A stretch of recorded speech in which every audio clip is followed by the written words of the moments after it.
It should be on.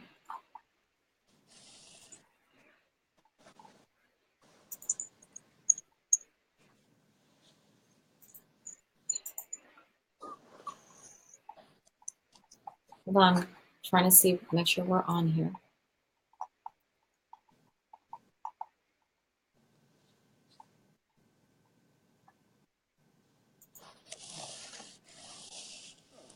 Okay, we are live. We are live. Great. Can you see me there? I can. Okay, great. Wonderful. So we are live here now. Okay, great. So everyone, we are live here with Judge Jay Karahan. And we don't have any viewers as of yet, but we're going to transfer this broadcast to a YouTube. And for everyone out there, you know, if you have questions or comments or concerns, please leave them down below, and we'll be happy to answer some of your questions. Now, I want Judge Jay to tell you a little bit about his background and how he became a judge. And so everyone, please welcome Judge Jay Karahan. Hello, everybody. How are you? Good afternoon. And so can you tell us a little bit, Jay, about how you came to become a Harris County Criminal Court at Law, number 8?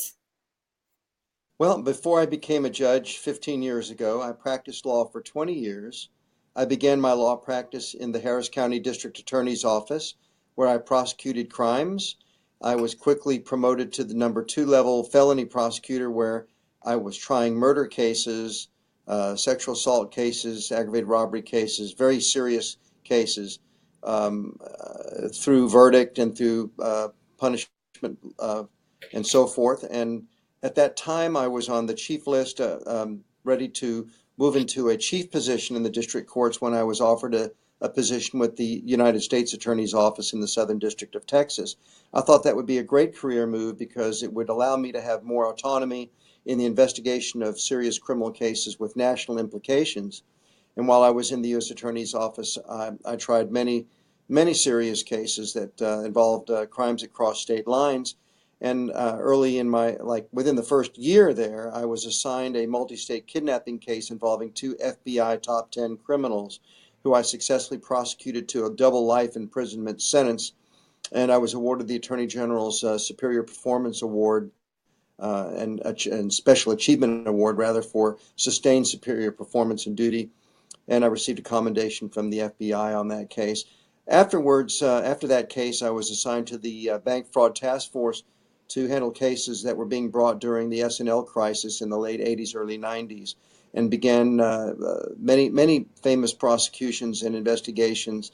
And before any of those came to trial, I was offered a position with the Fortune 100 company known as Cooper Industries, which had a corporate office here in Houston, and I was hired to design their corporate compliance program and be involved in internal investigations where needed, and I also managed very serious civil litigation. The company downsized, and I was looking for work. During that time, I ran for judge in 1996. I did make it through the Republican primary, but I went and totally immersed myself in my practice after that for 7 years as a criminal defense attorney, as a white-collar lawyer, and a mediator. And I mediated over 80 cases to successful settlements. And that takes me up to 2003, when this position was opened up, actually in 2002, when the previous judge retired. Neil Richardson approached me and asked me to run for his bench. Ted Poe, our congressman in Congressional District number 2, is an old friend of mine. He talked me into running for this bench and encouraged me. And so I did it, and I won in that Republican primary and won in the general election. And I've been here in service to the people since January 1st, 2003. Wow. Board certified in criminal law, by the way, when I was a federal prosecutor in 1988, and I maintained a criminal law specialist ranking with the Texas Board of Legal Specialization for all of these years. And also, I think the listeners might like to know that I was asked by my former law school to come back and teach criminal trial advocacy to third-year law students before they would go out and practice in criminal law. And I did that for 10 years. About 160 students came through my class, and many of them have become judges and very prominent lawyers in our criminal justice bar here in Houston.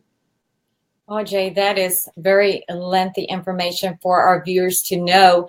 It is so important that they really know the real Jay, you know. And now that you've told us your background and how you became a judge, can you tell us about you personally, about your family? I would be delighted to. Uh, I am a first generation American, my father having emigrated to the United States in 1948 post World War II from the country of Turkey. And my father came to New York City with very little money, the inability to speak the English language, but a great desire to work hard and to become an American and to be part of the American dream. And my father worked 3, 4 jobs at many times, often only getting 6 hours of sleep at night, saving his money. And he met my mother in New York City. They got married, and they were traveling. My father, and interestingly, was a TV wrestler back in the 50s, and they were in Amarillo. Dad was wrestling at one of the auditoriums there. They got pregnant with me, and they said, "Let's just take our savings and start a business." So Dad and Mom moved to Tampa, Florida, where I was born about 4 or 5 months after that. And my father opened up a business, Nashco Janitorial Supplies, and I worked in my father's business from age 13 through 18 every day after school and every summer. This is very typical in families that come from overseas and set up businesses. All the family helps out, and so I worked for my pop, and he wanted me to go to college, so I went off to college, and then of course you know the rest of the story after that. But when I moved to Houston, I came to Houston to go to law school, and I love the city so much I stayed. So this was in 1979 when I moved here, and I've been here ever since. I met my first wife in Houston. We had a beautiful son named Jason. Here's a picture of my son Jason. He is now 24 years old, and he is off the payroll and working very hard. And my my uh, my my ex-wife and I are still friends to this day. I'm still very friendly and close to her family. She lives in North Carolina with her husband of 20 years now. And interestingly, my ex-wife, and my mother-in-law send me a campaign contribution every year I run for re-election.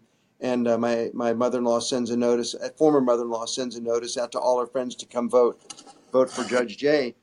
I was blessed 5 years ago to meet my second wife and my last one. This is Cynthia, and Cynthia and I were introduced by a woman I dated at one time before I met her, right immediately before I met her, and she knew us both, and she said, "You know what? This is the woman for you." And she called me up, and I had a blind date with Cynthia, and we had coffee, and we never looked back. We've never been with anybody else since for 5 years now. Today is our 5th-year anniversary, January 25th, for having Happy met. anniversary. We She's got a married. We got beautiful married. lady. She does great things for you. Thank you. She's She does wonderful. great things for you. Yes. And we got married October the 8th in 2016. And we have 2 cats. And my son comes over to visit and has dinner with us often. And we're a very happy family now. It's very nice.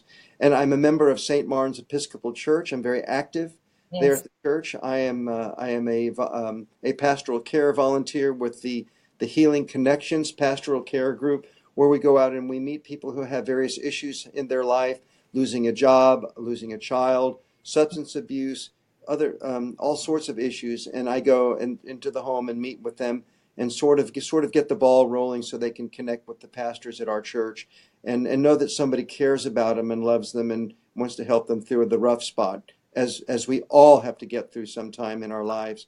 I'm also a chalice bearer, a lay reader at our Sunday services, and I sing in my church choir. Beautiful voice.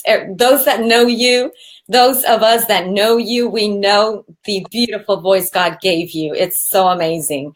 Hopefully someone on YouTube would put you out there so they can actually see and hear and listen to your wonderful voice. If they go to judgejkarahan.com, judgejkarahan.com, there's a video of me singing the national anthem at the Houston Astros versus San Diego Padres game, August the 31st, I believe, 2003. That video is on my website. So enjoy. Yes, go listen to that voice that Jay has. So, speaking of you being part of the church, can you tell our viewers, besides sitting on a bench and doing all the hard work, do you also perform marriages? I also officiate weddings. I've been doing that since January 1st of 2003. And I love doing them. It is a blessing. It is part of my Christian belief that couples should be married, and so we want them to start their families properly. I have many people who come to me with babies in their arms, or about to have a baby, or military people about to go overseas on their deployments, and there's many people can't or don't want to get married in a church, so they have to come to a judge to seek a marriage. So when a couple comes to me with a marriage license that has been lawfully given to them by our county clerk, I will still ask them the questions that should be asked of a married couple. Have you thought about A, B, C, D? And when they convince me that they're the real deal, then I will perform the wedding. Great, great.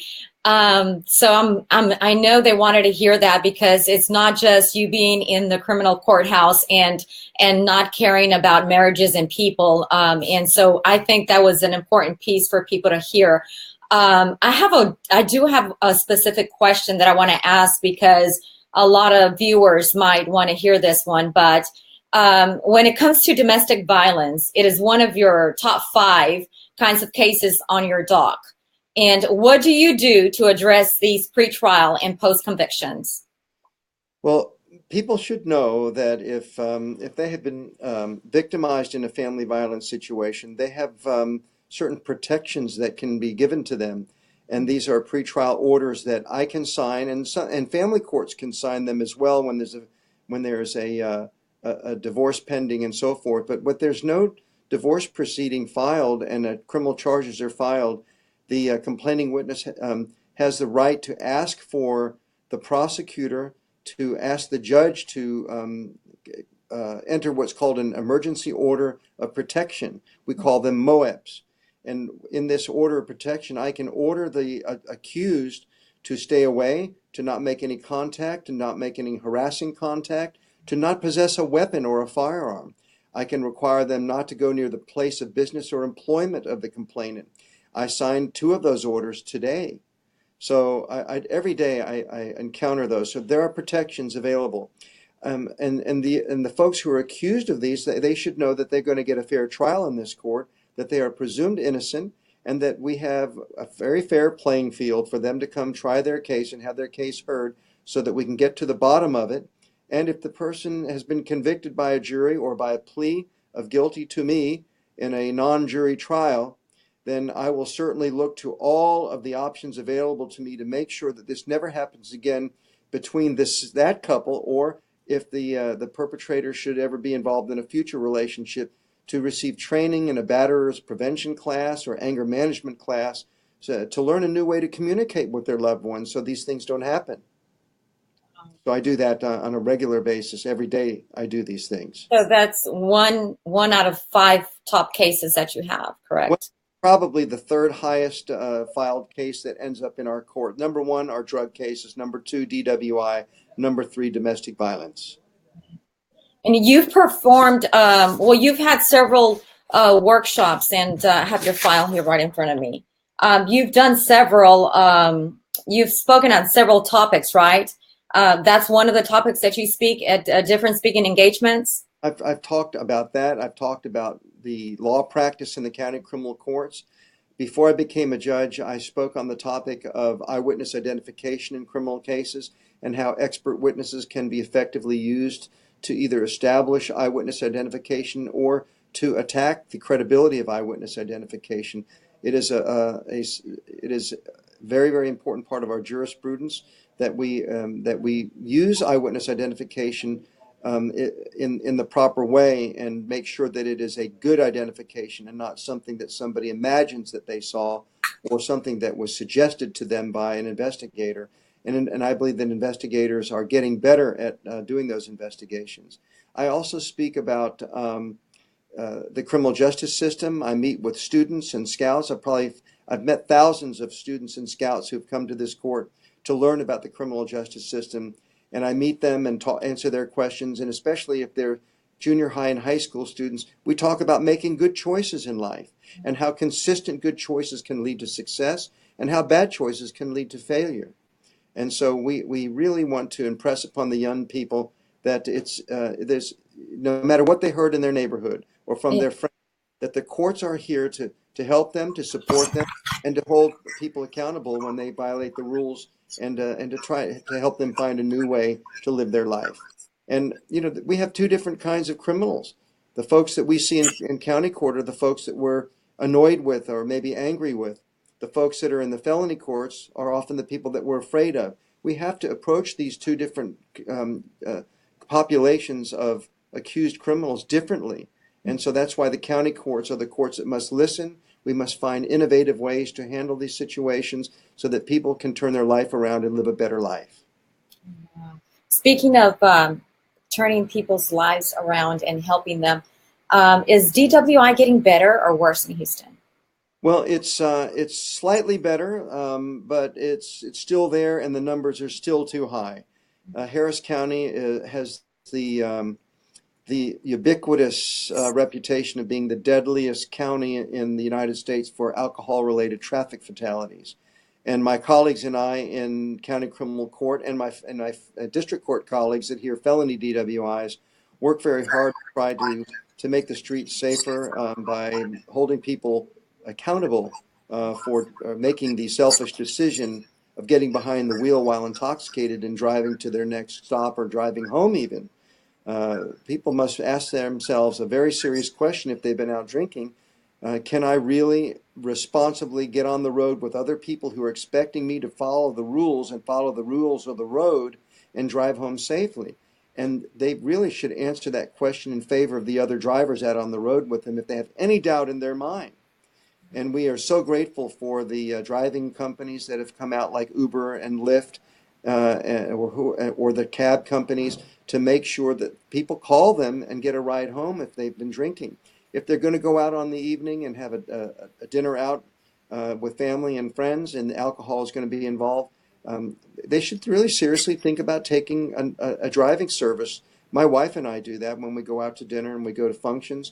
We more than not, we take an Uber or a Lyft or a cab to and from just to make sure that we don't even get close to having to make that terrible decision. So do you think that it has improved with these companies, or you still see the same Slight percentage? improvement, but I'm telling you, Leonila, that during the holidays and during special events, and you have to remember, Houston has 4 professional sports venues. We have the soccer venue, we have the baseball venue, the basketball venue, and we have the football venue. And so there's some special sports event that's going on year round sometime in this town, and alcohol is served at every one of these. And so people leave them, they get in the cars, and they think, oh, I can drive home.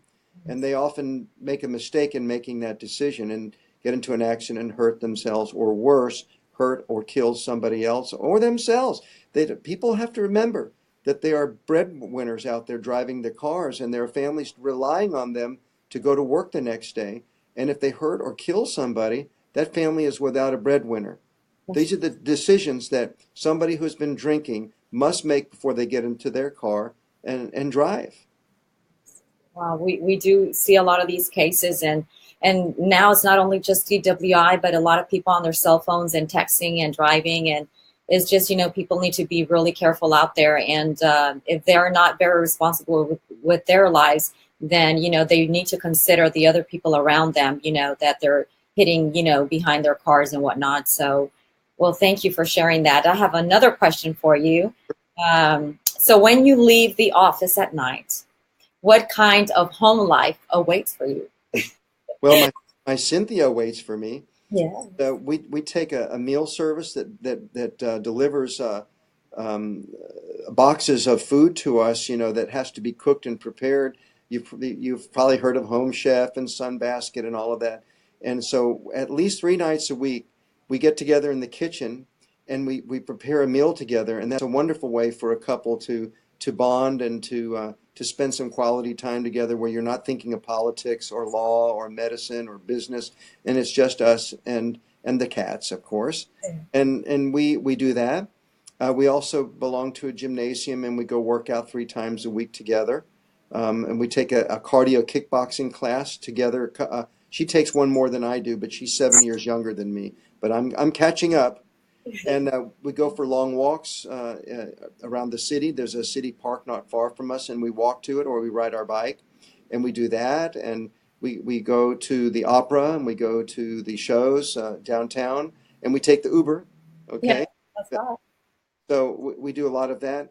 I also do a lot of volunteer work. Cynthia does volunteer work with animals. I do volunteer work with the people through the church, and also that's a joy as well. And then of course when I get a chance to see my son, we like to get together and do things together. But I'm very active in the music scene, and so we go to an event once a month called a band jam where business people get together and they play music together and fellowship and talk about their businesses and so forth. So no running, I just don't run, I don't run anymore. I just ride a bike and I walk and go to the gym. My running days, I think, are over unless there's a bad dog that's chasing me, and then I can run. then we can really run. That's right. Well, I'm going to ask you this one question because I think it's important for our viewers. Why should the voters elect you to a fifth term in office? Well, because I'm a proven high performance judge down here at the courthouse. I love to try cases. In 2016, I tried the most number of jury trials of all the criminal judges, district court and county court, in the criminal justice center. I also am a mentor to younger lawyers. When we're finished with trials, they come back and talk to me about the trials and how they did and how they can do better. I take notes during trials of how they did, what works in trial, what doesn't, and I share that with them. I handle my docket very, very well. As I told you, I was a mediator, so I know how to settle cases. I know how to bring people together to think about what makes sense and what they really need in the case, and we often get cases resolved. I'm board certified for 30 years. I have the respect of the bar on both sides. The prosecutors and the defense attorneys respect me because I have been rated in the top 25% of the county criminal court at law judges since I've been on the bench through the Houston Bar Association judicial evaluation polls, which can be found at hba.org. And the prosecutors are members of HBA, as are defense attorneys. And in this last evaluation in 2017, I had the most number of people vote for my court. I had over like 145 people vote in my court, and the nearest number of total votes was 98. So a lot of people are weighing in on my race.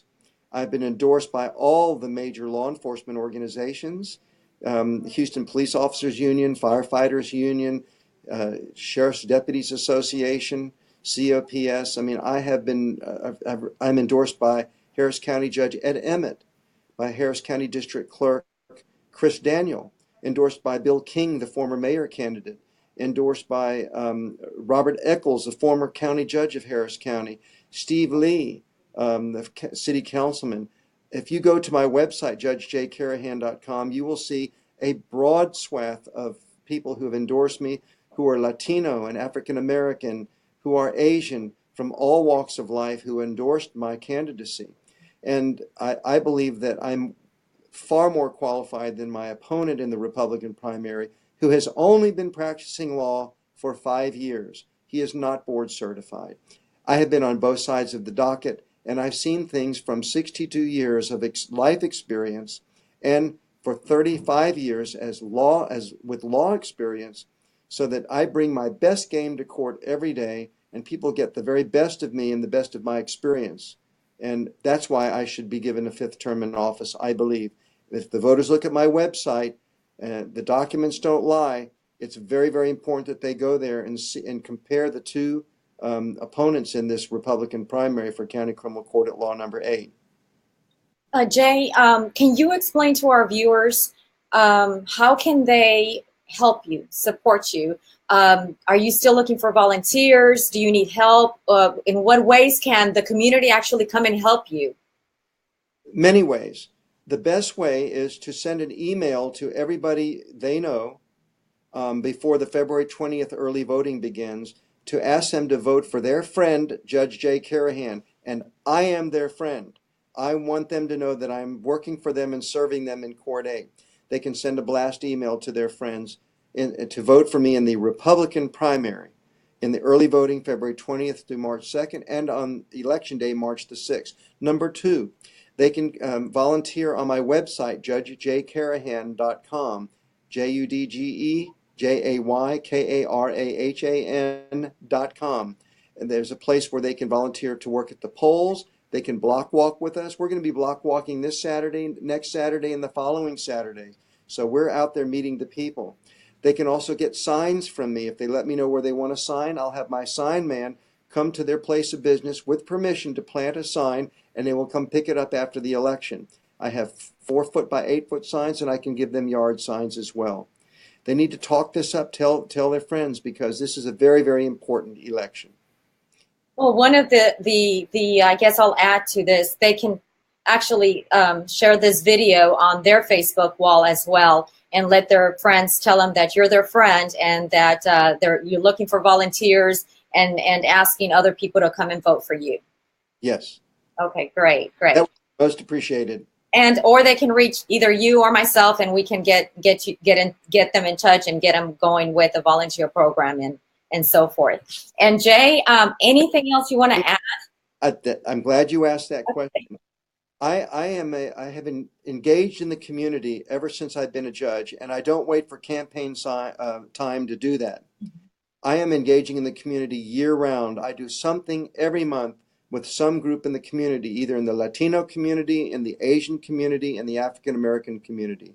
I'm involved in very many charity events where I sponsor tables, help raise money for charities helping abandoned children, orphaned children, etc. That's a very, very important part of my life. And so I go out and talk to everybody, not just some people, but to everybody.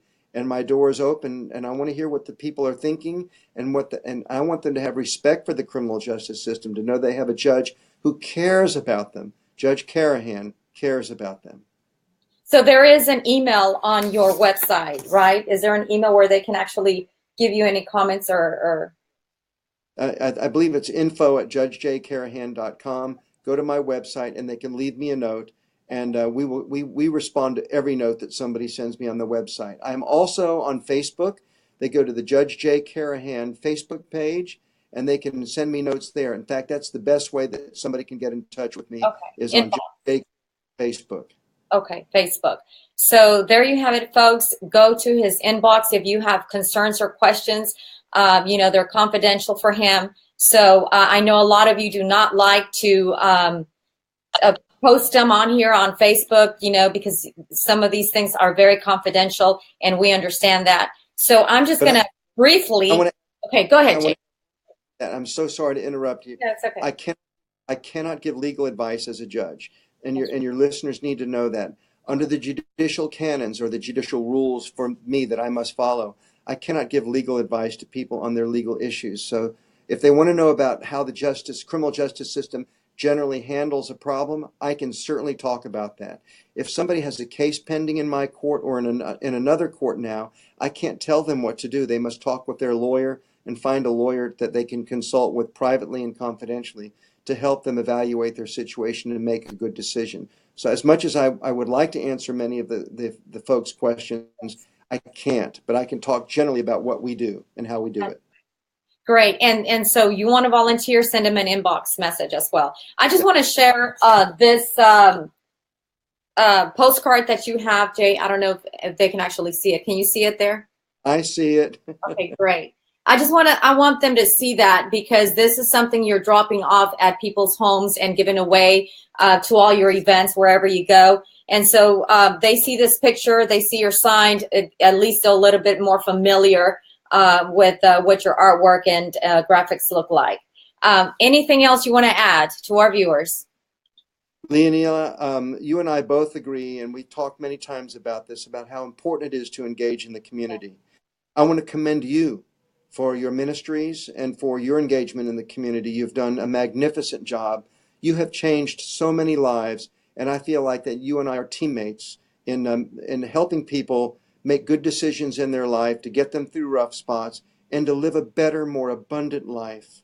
Thank you very much, Leonila Olivares. I so much appreciate you. Thank you, Jay. You know, I appreciate you very much as well, you and Cynthia.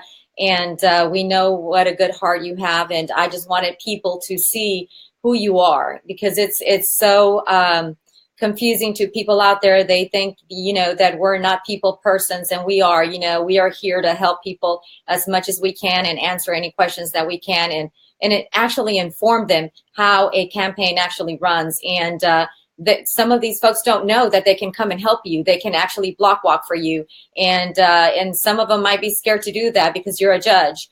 But I just want really nice guy. Huh? I'm a judge, but I'm really a nice guy. Yeah, that's right. That's right. That's just a title. You're a real person. You know, you have a great heart, and you know, you serve God. And that's what I wanted excuse me, that's what I wanted our viewers and our voters to see. And like I said, if they have any comments, you know, they're very welcome to put them down there. I do want to mention this, and I'm looking at our comments, and I only see one comment so far. I don't know if there's several or not, but there is one from Televisa Houston, and their comment says, great.